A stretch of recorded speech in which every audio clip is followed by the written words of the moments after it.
Hello, everybody, and welcome back to Out of the Park 23 as the Minnesota Twins. And today is the end of season wrap up and kind of talking about the beginning of the playoffs. So, we did end up winning the division by a pretty handed margin over the Milwaukee Brewers, who ended up in second place, who just barely missed out on the playoff spot, ended up 2 games behind the Pittsburgh Pirates. Surprisingly, the AL East provided 3 of our playoff teams. I did not see that coming at all. Houston ends up as the number 1 seed in the American League, whereas Cleveland and Boston end up tied for the number 1 seed in the new National League. So, some interesting stuff going on as far as the divisions go. Mexico City kind of falls off, end up slightly below 500, but I think you still take that as a big win as an expansion team of going just under 500 in your first year. Not as good of a year for the Unicorns, unfortunately, but they don't finish last place in their division, so I guess that's a win. But yeah, so outside of that, not a ton going on there. No like real big surprises to me. Boston winning 97 and Cleveland winning 97. Honestly, both of those are fairly surprising. Seattle, I did think was the favorite here. I'm a little surprised only one team gets out of the NL South and Washington finishes second. That's interesting. Over here, though, I don't think anything super surprising other than Texas being this bad was pretty surprising to me, because this is who we played in the ALCS last year. They pushed us to 7 games, and I didn't think they lost that many pieces. I mean, Leiter's still here. Cole Winn got hurt, but I mean, Vanesco is just bad. I mean, a lot of their pitching just looks like it really struggled, and it was really a pitching-centric team. Kepler getting added to the team was not good for them, unfortunately. I would say that ranks as probably the biggest surprise. I mean, as well as the Dodgers not making the playoffs is fairly surprising as well. The offense really let them down. The pitching was kind of mediocre, I guess, but I mean, still sixth in the division. They're +2 as far as their win differential. But really, the bats being this poor surprises me for the Dodgers. But I do think that Texas being this bad surprised me more than the Dodgers being 500. Because this is sort of like a low end variance thing. But Texas being that awful after being that good last year, that's pretty surprising. I know my predictions in the division were the Cubs would be second, but I mean, 2 games isn't really a ton. The offense here was just really bad. And it looks like there's quite a few major pitching injuries as well. So that definitely did not help them at all. So, as far as what our Twins did, I can talk lineups first. Let me see. So I am into the playoffs now, so that the lineups will show slightly different than what my end of the year roster actually looked like. But really, the biggest story I think here was, I mean, first off, just Eddie Rosario being a fun kind of add to the team as a guy who I very much did enjoy cheering for when he was on the Twins in real life. Great personality. I don't think that he could do this in real life right now. I don't think he's actually doing a ton after that big run he had with Atlanta last year. But he was good for me this year. 200 plate appearances, almost 20% above league average. I definitely will take that, especially considering we did have multiple injuries to Frelick. You can see he only played 100 games this year, 79 starts, because of some of those problems that he had with injuries. Why is actually this so... I think this might be... Yeah, it's set on splits. Okay. Yeah, so only 100 games from Frelick. He had the multiple injuries. Buxton actually kept healthy the entire year so far. We'll see when he gets hurt in the playoffs. And I think I'm okay if there is an injury because I can move Royce out to center full time. I have kind of some of the same options that I had last year. Kirilov struggled with injuries this year as well. This contract is honestly starting to look worse and worse for me, where it's giving me some questions about what I'm going to be able to do with this, because it feels like his ratings really jump around quite a bit, which is a little annoying. But I mean, you can see just based on the stats that 22 was pretty good. 23 was when I extended him, I believe. It was kind of in the middle of this breakout season. And then it might just be an injury thing where the injuries have started to kick in, because you can see he's played kind of these games in St. Paul as rehab assignments. But he just really hasn't been that elite player that I signed him to be. And really the concern here is that he's not really a great defender anywhere. So what that means is really kind of like I talked about last time, it's very much was a bat contract. I signed him to be a guy who hits around 300, kind of does that 3-4-5 ish slash line, and this type of result just isn't good enough for what he's going to be signed for, especially this later on into the contract situation. So this, I think, is the first kind of problem contract I'm going to have to deal with in this save. He's signed for 6 more years. I don't know how I could get rid of this contract, honestly. I think it would be hard to do that. And honestly, I'm not even super sure that I want to. Because, I mean, he still does have all of these accolades. He's still a good player, just maybe not an elite one, so that's sort of problematic. Hunt had kind of about the year I would expect from him. War's down a little bit from last year. Was maybe not quite as good of a fielder. 11 errors is a little surprising, honestly. But I mean, he's still kind of doing what I signed him to do. Where if he does this every year, I will be just fine with that. Because even at $10 million, I'm totally cool with 2.5 WAR. So I don't need the bat to be anything special, as long as he continues to be great behind the plate. That's totally fine. Bo Naylor is gone after this year. This was a unfortunate Rule 5 pick. He actually is going to cost more than league minimum, so no thank you. I will call up one of my other catchers to fill that role, even if it's another right-handed hitter, because that's awful. Kavoko was up most of the year, especially after the Potts trade. Worked out okay, I guess. There's nothing in his results that say that this is a guy who can, take over for Jose Miranda in the near term at either spot. As you can see, what was negative zone rating in all of these spots. But he's definitely playable at both first and third. Looks like he played 7 games at second and was awful. That's not super surprising. Started a game at shortstop. Okay. Yeah, so he still is a decent enough piece to have around. I mean, he did hit 15 home runs in that time period, so it's kind of on pace to be about a 300 home run guy. Yeah, about a 30 home run, 25 to 30 home run guy. But he really needs to get better at either contact or discipline. I'd really like to see him be on base a little bit more. And that's really, I think, a general theme of this team is that I do have a little bit of an OBP problem, and that's something I'm going to be looking to address. Aranda's had a little bit of a down year, where this is actually down quite a bit. You'll remember at the beginning of the year, his ARB estimate was 4.4, which I knew it was going to come down from that. But even that is, I guess, probably still worth paying.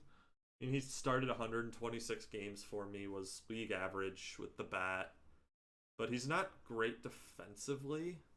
Actually, a little surprised that his defense at third was as good as it was.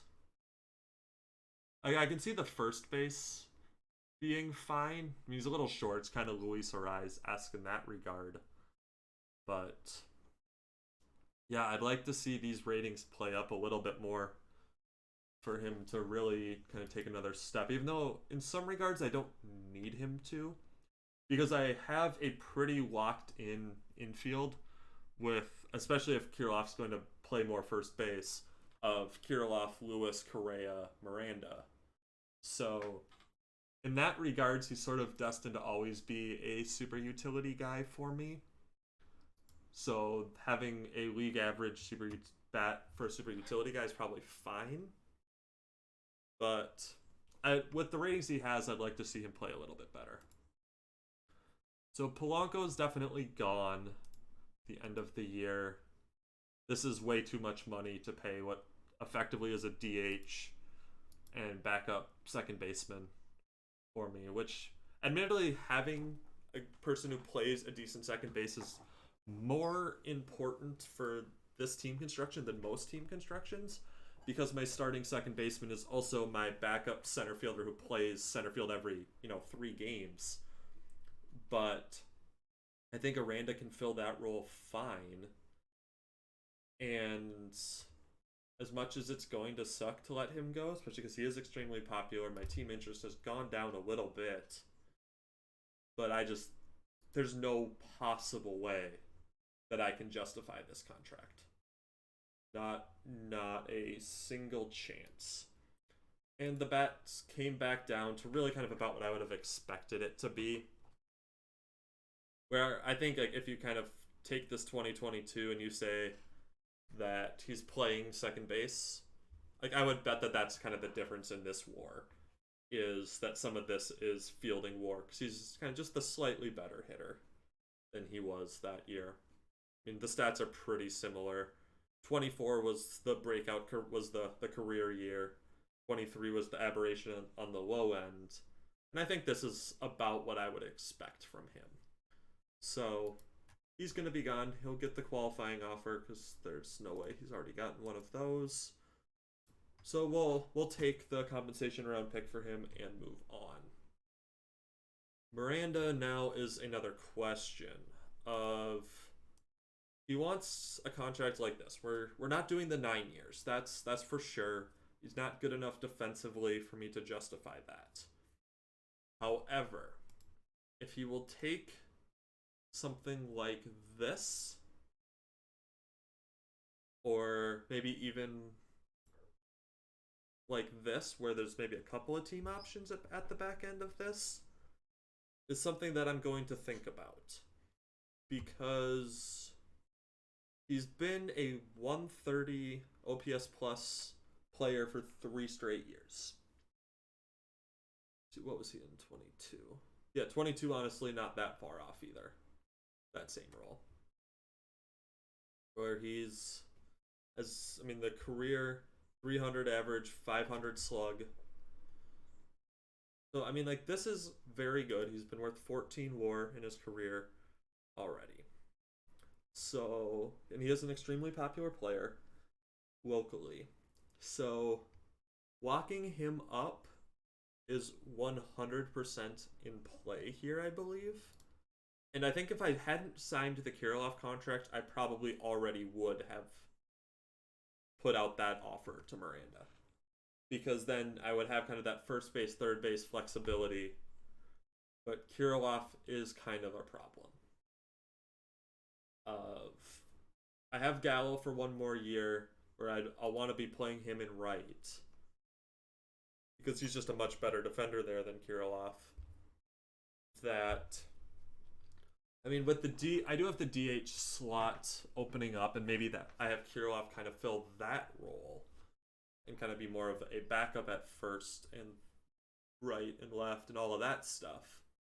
But I don't know. This will be a big offseason decision.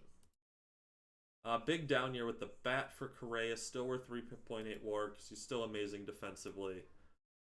And really, the story is still true that I paid the contract mostly for the glove, less with the hope of getting a 110 OPS plus.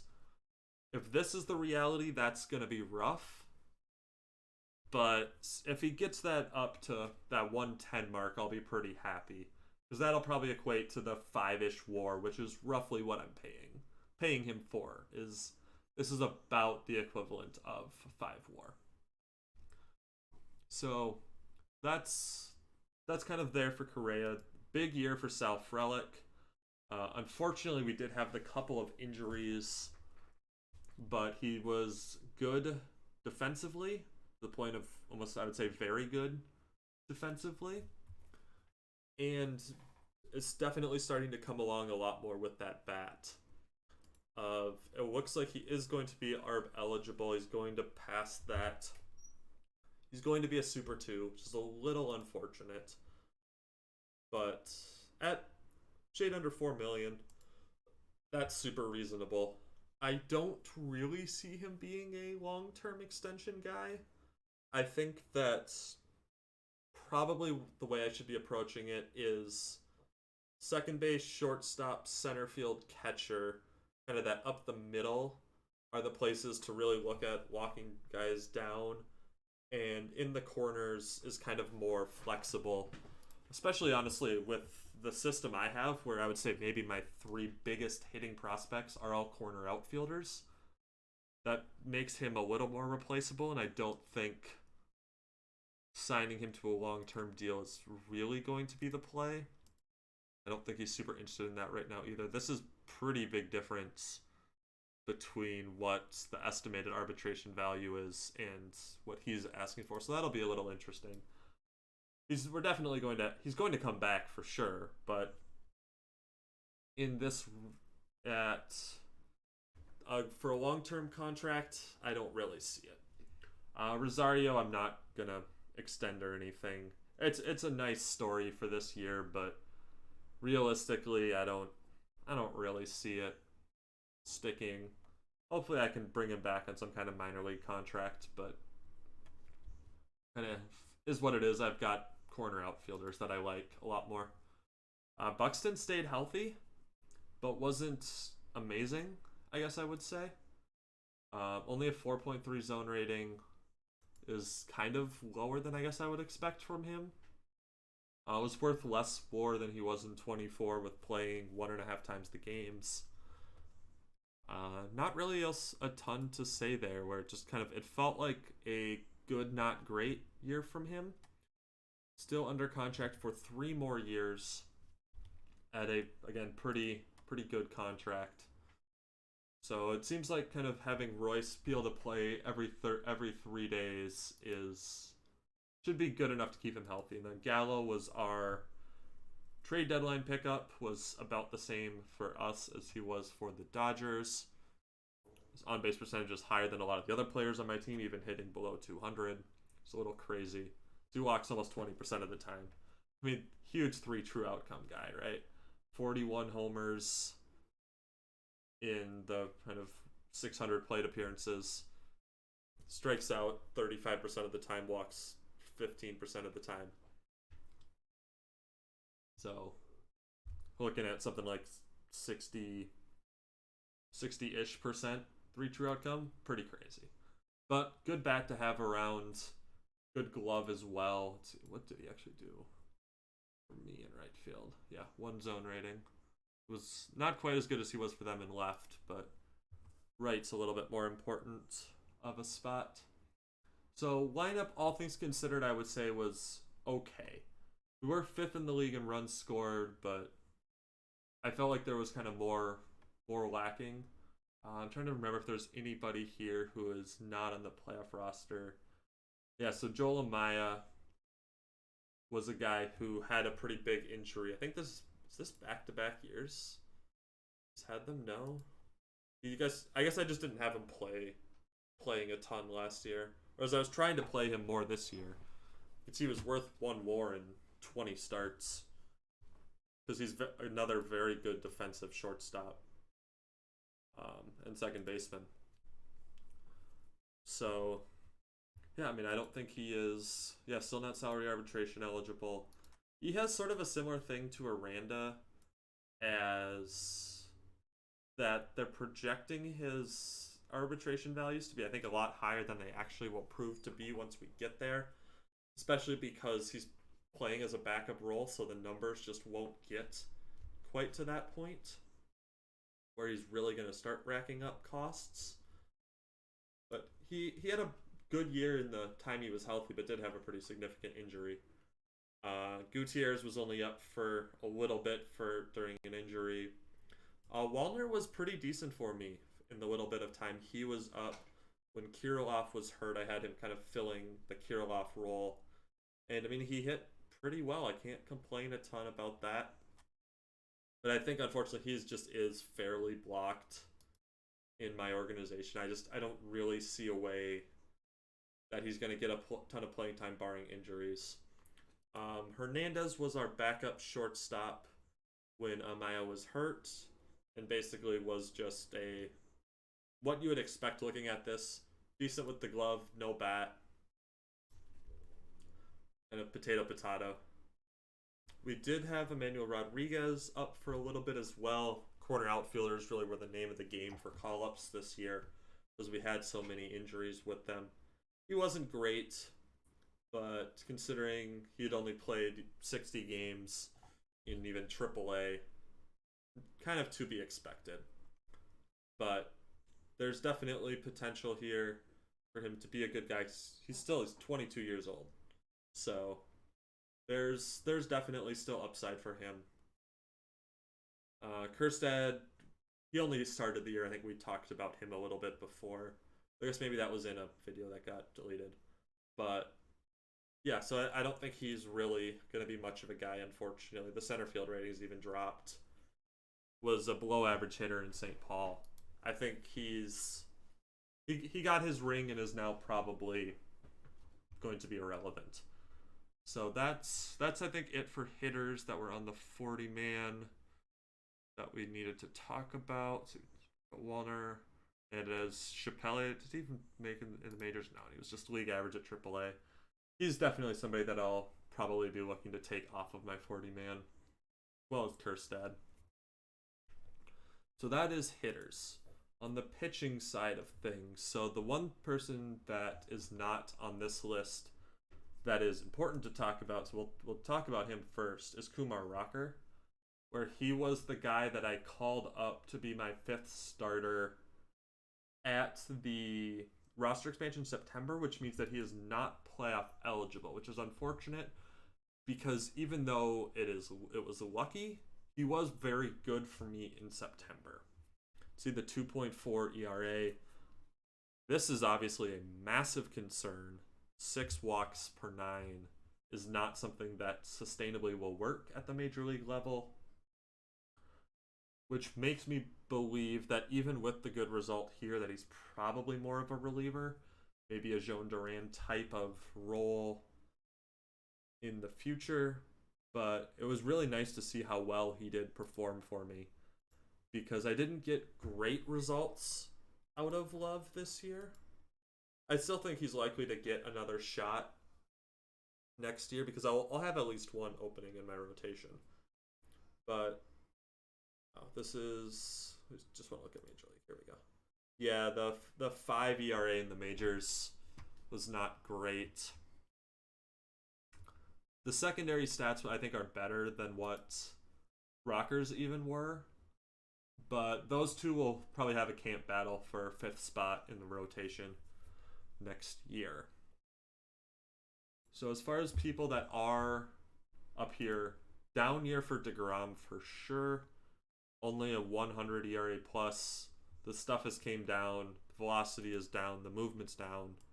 And he wants $26 million a year for 4 years at age 37. No, thank you. He is... I think that means that he is qualifying offer eligible. So we will be offering him that and taking the probably 1st round pick for him as well, I would guess. So that's the main open slot for next year. Herman Marquez, let's see, when did I sign this contract? I don't remember if we talked about this in the last video, but we did extend him. I like his setup with the way that my team is structured. in that he's the extreme ground ball profile. I have very good infield defense, and I think that is why he was so good this year. Led the league in wins, home runs per 9. I mean, I don't really expect this. I guess he led the league in that stat this year. But I mean, the BABIP was even higher than last year and was still really, really good. To the point where he'll get Cy Young votes. I don't think he'll win it, but I think he could very easily finish top 3 in that role. And he was probably my best pitcher this year. Aaron Nola was also very good. Was injured a little bit. We do get to bring him back next year for another $9.5 million. That contract is just absurd. I don't think we'll be able to do much with him after that. I don't like this big of a contract. I'm not 100% opposed to it, as he is super popular, has been nothing but good for me. Been an above league average pitcher every year. But I think to justify $24 million, I would have needed to see this every year, I think. And it just hasn't quite been that good. The FIP, I don't like to see this, how much higher this is than the ERA.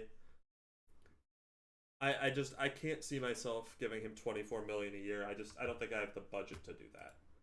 Alcantara was terrible. There's really no way around it this year. I'm not super sure what to do with him, honestly. I think trading him is probably next to impossible because he'll make $17 million next year. Maybe it's just a long relief role for him. I'll probably give him another shot as a starter at the beginning of the year because, I mean, the year before, he was really good for me coming off of the injury. And I was not expecting him to struggle as much as he did this year. And, because, I mean, the BABIP's sort of in line with where it was before. I'm really not super sure what to do with him. That's another potential starting spot open for next year. We'll kind of see. Looking at the bullpen, Rozek was good in his kind of role that he's kind of carved out for himself as my long reliever. He is starting to be arbitration eligible, which means he's probably getting close to the end of the road with us. He's 30 years old. We'll still have 2 option years. But we'll kind of see. Only 50 stuff isn't great for a reliever. He is a ground ball pitch, which I think is why he does well with us, because we have the good defense. So we'll kind of see. I'm going to guess probably 1 more year for him, and then we'll move on. But maybe more. We'll kind of see what happens there. Cano was pretty good for us and had this random start. I'm not really sure why he started that last game and not Alcantara, because they didn't want to pitch DeGrom in the last game. Totally get that. Don't want to risk the injury to the staff ace. So they started him instead of Alcantara, who I had listed as my emergency starter. Maybe it was a thing with who was rested and whatnot. But you can see as a reliever, 2.89 ERA was pretty good. Let's see, is there... Yeah, he's ARB eligible. We'll sort of see what happens there. Diaz, good. Moran, good. I'm really surprised that my scout sees him only as a 40 overall. I mean, yeah, the control's not great, and it really showed. He walked too many people. But he was very good this year. So, can't really complain too much. Nardi was not great for me this year, honestly. The advanced stats say he should have been better than he was last year, but he seems to be... No, it's not really an advanced stat, darling. He's kind of neutral there. Walks are down. This might just be a BABIP thing this year. Of a 350 BABIP is pretty crazy. Expected roll closer, yeah, that's not going to happen, because I have 3 guys I like better. Colby White had a very, very good year. Was it just the one injury that he had? Yeah, 'cause he was just coming back from the torn flexor tendon that he suffered last year, and luckily he came back still being a pretty big stud for me. I think it's fairly likely he takes over for Presley. Back my bullpens. I think that's about the point in time, if I'm remembering correctly, where he will start costing money, is after Presley leaves. Light's gonna be down here. Yeah, so this is the year where Presley would leave, assuming of course that he picks up his team option for next year, which I think he probably would, because he was great, not elite for me. So talking about Presley, so I guess we can talk about him next. It was a good, like, he was not a great pitcher for me this year, not nearly at the level he was last year. But I mean, obviously last year was probably just the outlier season, right? But even then, the ERA above 3, blew 7 saves. I I think I would prefer for him to opt out of that, to be entirely honest, because then I could just move Colby White into my closer role next year, because I think that that's a good role for him. Because I like Duran in the role that he is right now. So you can see, appeared in 90 games for me this year, which is just absurd. With a 3 ERA, struck out 200 batters. I mean, he's really good in this game. Pretty much once I changed the velocity being what it's supposed to be, and this is hilarious to me, that he's injury prone is durable, considering he's had multiple arm injuries in real life. But he has not had a single one for me in this game. 55 stamina. Expected roll starting rotation is never going to happen. And yeah, he's very, very good in this role. It's really nice to have that. You can see that saves got split out pretty well amongst my team. As far as other AAA pitchers, I don't think we really had a ton of other people. Sprinkle wasn't great for me at the beginning of the year, unfortunately, so he got sent down. I don't think Farland made any appearances in the bigs this year, because I've mostly stayed healthy at the starting rotation. So yeah, nothing super exciting there. As far as kind of prospect stuff, Klassen had a pretty good year at AA. He'll probably start next year in AAA, potentially with Povich as well. I'll have to kind of make some decisions on how to organize some of this stuff. One of the biggest changes for pitching-wise for my prospects was I basically just made the call partway through the year of it's sink or swim time for Weissman, because he's been a high-ranked prospect who struggled at A-ball, and I basically just had to make the call of, is he just mad that he's at A-ball? Threw him up to high A, and he was good. So you can see the strikeouts are up, the walks are down. He'll start the year at AA next year, potentially with a chance, I think, to even be a starter for my team next year, depending on injuries and the like. So that was really nice to see. The other kind of big prospect thing I should have talked about with hitters is finally we are seeing signs of life from Mario Adrian. He's starting to finally actually justify this high prospect ranking. But really, I mean, you can see nothing. I mean, it was okay there. Nothing. Finally starting to get something. He had like a 25-game hitting streak in rookie ball when I promoted him. And realistically, like, I think he'll even start next year probably in high A. So you can see that it looks like he should be able to hit there just fine too. So even though he's not a great corner outfielder, that was a really good year for him. The other person is another corner outfielder, Joshua Baez, who between high A and double A hit super well as well. So, and he has the advantage of being a right-handed bat, whereas all my other corner outfielders are lefties. So being able to have him, at the very least, as a platoon guy in the corners is going to be really nice. And I think there's, I would say, an above 50-50 shot that he starts next year in the major leagues for me next year. Because I'm going to have to put him on my 40-man. because this is the type of guy that 100% would get claimed in Rule 5. If not in the game, in real life, this player would get claimed. So this is looking good as well. And that's kind of really what I was talking about with the locking people up. Of corner outfielders seems to be what I'm able to find. Because I've got 3 of them that are pretty decent prospects, but my middle infield is not great. And where is... Did he just end up in this rookie ball? Mejia? The other guy that I traded for? Okay, he needs to be promoted. Let's see. He's Rule 5 eligible. That would be pretty hard, I think, to justify taking him. That's a load of crap. Yeah, he can start next year in A-ball for sure. We're just going to do that now. So that's really, I think, the only big like middle infield prospect that I have. And I haven't really been able to find much in center. Quadra, if I'm remembering correctly, is not really a center fielder. He could fake it, but that's about it. And obviously, he's a high schooler, so we've got plenty of time before we really have to worry about him. Oh, this guy looks like he had a pretty good year. My 10th round pick.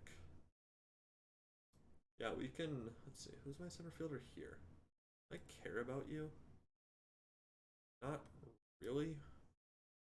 Okay, so you need to go on to prospects. Disable AID. Motion, promote you. But this guy. He was kind of all over the place. So he hit really well for this team. Yeah, I mean, this guy looks like he sort of is the player he's going to be. So we'll go through some more of this stuff in a bit. On my own time of kind of figuring out what I want to do with all of my prospects. Oh, who is this? So this is an interesting picture for sure. Rule 5 eligible. Is this a... No, it does not look like he was a free agent. He must just be a guy who's in the Twins organization in real life. Who's definitely made some strides forward. Or, yeah, we should probably be promoting him. Our other guy who gotten some TCR love, Juan Nunez, had a good year in AA, but really struggled in AAA, even though it's kind of funny where you look at the high ERA plus, but FIP hated him in AA. FIP loved him, ERA hated him in AAA. He is Rule 5 eligible, which means we have to add him to that this year. I think this is the type of guy that should play really well on my major league team, because the ground ball pitcher. Oh, right, I remember looking at this earlier. He got BABIP'd into oblivion in AAA, 400. That's pretty crazy. So I'm guessing he'll probably start the year in AAA next year, but definitely could end up in the majors next year for me for sure. So let's see. When we look at player development, is there really anybody else that we need to hit on? Henry Ramos has started to do some stuff as well. We picked up from Kansas City. Probably just in Dominican League. Yeah, we'll send him to that league now. Starting to do a little bit. Collier's still struggling. Hasn't really gotten anywhere. Coronel's ratings have came down. It was a little unfortunate. This was our international free agent signing from 2 years ago. Turned 18. Probably. That's rough for Dominican. I want to get a new updated scouting report on him though, because he's just low rating. This guy was our first round supplemental pick, is a high prospect ranking. And this is, like, I think the type of profile again that would play really well in the majors if he develops quickly. I think he probably needs to start again in rookie ball next year. This looks like a struggle. But this is a guy that I like quite a bit. I think this was a very good pick for us. in 2025. Let's see. So we've kind of talked about all of these guys. Talked about Javi Perez was our 2024 guy who looks. I mean, the prospect ranking is still decent. This still looks good. OSA doesn't like him quite as much. I mean, he's still only 17. Yeah, not ready for actually coming over yet. So, we'll see. And then, I guess the other person that I was going to look at was a catcher that I drafted in 24, Andrew Yu, who falls similar in the Hunt mold of it's really more about the defense and the hitting less so. He hit really well in A-ball, and he was actually hitting pretty well in high A for a stretch as well this year. But I mean, you can still see he was worth 1.2 WARs, a below average hitter.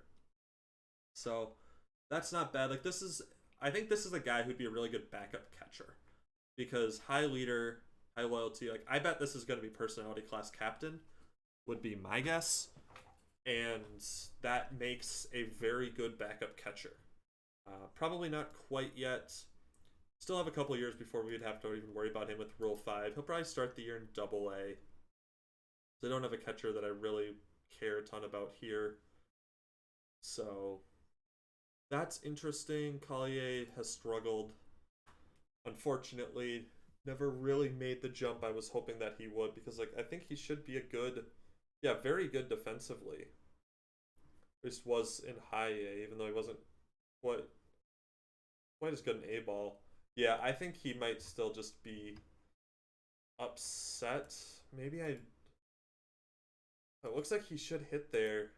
I think I need to start him in Double A, and I just need to keep pushing him to just see if it's just that he's not getting challenged enough, and that's why he's struggling. Because if he can really turn into something, then this is probably my way out of not extending Miranda. Is I think more it's Collier than it is Kavoko at this point. But we'll see. We will see. So as far as our playoff matchup goes, we will be playing the Pirates in the ALDS, where they beat, the Angels in round one, which is pretty surprising to me because the Angels were kind of the other 90-win team in the American League. And I'm really not seeing the huge strength of this team. Runs its pitching staff, but I'm not super impressed by the starting rotation. I mean, this is their best starter, is Linares, who I don't actually think played. Yeah, I mean, this guy didn't pitch in the first round. So it's just these guys. I mean, Oviedo should be good, but had a terrible year and got rocked by the Angels in round one. So I think this is a team that we should be able to score runs against, and I think if we do, then we'll win. Because the bats aren't great. Who is this guy?